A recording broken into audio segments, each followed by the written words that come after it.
शेतकऱ्यांची पूर्ण कर्जमाफी करणार असं देवेंद्र फडणवीसांनी म्हटलंय। शेतकऱ्यांचा सातबारा कोरा करणार असं फडणवीसांनी म्हटलेलं आहे। करता आपण जे आम्ही बोललोय, जे आम्ही निवडणुकीला वचननाम्यामध्ये जे मुद्दे आम्ही आणि जी आश्वासनं दिलेली आहेत ते आम्ही टप्प्याटप्प्याने पुढे पार पाडणार।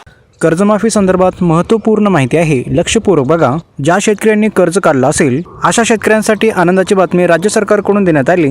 जी कर्जमाफीची तारीख आहे ती आता पूर्णपणे फिक्स करण्यात आलेली आहे। सर्वात पहिलं कोणत्या जिल्ह्यात कर्जमाफी केली जाणार त्या जिल्ह्यांची यादी आपण या ठिकाणी बघणार आहोत आणि कोणत्या जिल्ह्यात किती शेतकऱ्यांना लाभ दिला जाईल। कर्जमाफीचा जो मुद्दा आहे तो आता मोठ्या प्रमाणात पेटलेला आहे, त्यामुळे जो कर्जमाफीचा निर्णय आहे तो आता राज्य सरकारला घेणं भाग पडलं। सामान्य शेतकऱ्यांचं कोणत्या तारखेला कर्जमाफ होणार, कोणत्या तारखेपासून तुमच्या बँक खात्यामध्ये कर्जाचे पैसे नील होणार अशी माहिती आपण बघणारच आहोत। आपण बँकेकडून घेतलेले जे कर्ज आहे ते माफ होण्यासाठी शेतकऱ्याला एक काम करायचं आहे, ते म्हणजे ज्या बँकेकडून तुम्ही कर्ज घेतला असेल ते कर्ज रिन्यू करायचं नाही। थकबाकीचे पैसे अजिबात बँकांना भरायचे नाहीत, कारण आतापर्यंत भरपूर शेतकऱ्यांनी बँकेला त्रासून आपलं कर्ज रिन्यू केलं, तर काही शेतकऱ्यांनी आपलं सर्व कर्ज बँकेला परत केलं। त्यामुळे तुम्ही जर कर्ज परतफेड व कर्ज रिन्यू करण्याबद्दलचा विचार करत असाल तर असा विचार बिलकुल त्या ठिकाणी तुम्हाला करायचा नाही, कारण राज्य सरकारचा कर्जमाफी करण्याबद्दल 100% विचार आहे।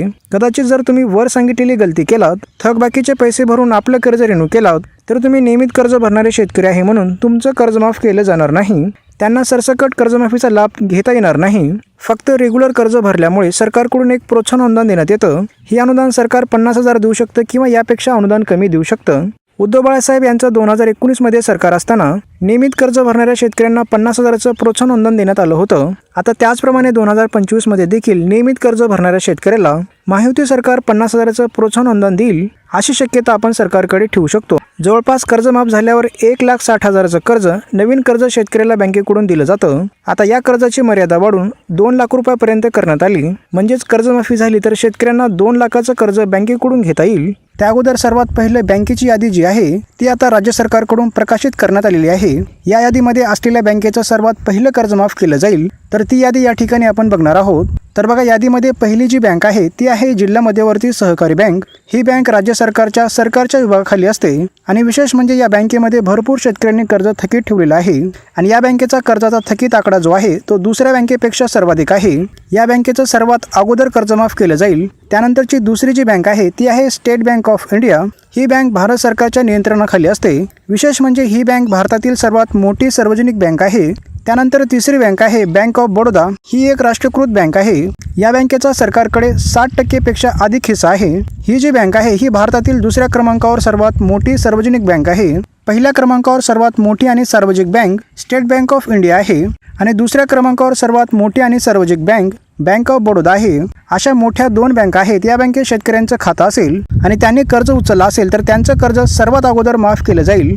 चौथी बँक आहे पंजाब अँड सिंध बँक। या बँकेमध्ये कर्ज काढलं असेल तर ते देखील माफ होणार आणि विशेष म्हणजे या बँकेमध्ये कर्ज काढल्या शेतकऱ्यांसाठी खुशखबर म्हणजे ही अशी बँक आहे त्याचा 100% भारत सरकारकडे पूर्ण मालकी हक्क आहे।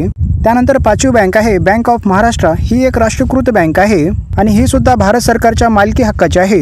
सर्वात महत्त्वाचं या बँकेचं वैशिष्ट्य म्हणजे या बँकेच्या सर्वाधिक शाखा ग्रामीण भागात आहेत, त्यामुळे जे ग्रामीण भागातील नागरिक आहेत त्यांना या बँकेकडून सर्वाधिक कर्ज काढलं असेल आणि ते कर्ज आता थकीत ठेवलं आहे तर त्या बँकेचं देखील कर्ज माफ होणार। त्यानंतर 6वी बँक आहे युनियन बँक ऑफ इंडिया। ही देखील एक राष्ट्रीयकृत बँक आहे। या बँकेचं देखील कर्ज माफ केलं जाईल। त्यानंतर 7वी बँक आहे पंजाब नॅशनल बँक। या बँकेचं मुख्यालय जे आहे ते नवी दिल्ली येथे आहे। त्यानंतर 8वी बँक आहे बँक ऑफ इंडिया। या सांगण्यात आलेल्या प्रत्येक बँकेचं कर्ज माफ केलं जाणार आहे। त्यानंतर बघा, काही मोजक्या प्रायव्हेट बँका आहेत, यामध्ये देखील शेतकऱ्यांनी घेतलेलं कर्ज माफ होणार आहे। या ठिकाणी बघा, काही प्रायव्हेट बँका आहेत त्याची कर्जमाफी केली जाणार आहे। पहिली आहे HDFC bank, Kotak bank, ICICI bank, IDBI bank, Axis bank, Yes bank, IDFC First bank, RBC bank, Federal bank, Karnataka bank, Lakshmi bank, Vikas bank, City Union bank अशा प्रायव्हेट बँक आहेत। या बँकेकडून शेतकऱ्यांचं घेतलेलं कर्ज माफ होणार आहे। बाकी याबद्दल काही नवीन अपडेट येईल ती अपडेट आपण पुढील व्हिडिओमध्ये जाणून घेऊ। त्यासाठी आपल्या चॅनलला सबस्क्राईब करा। धन्यवाद।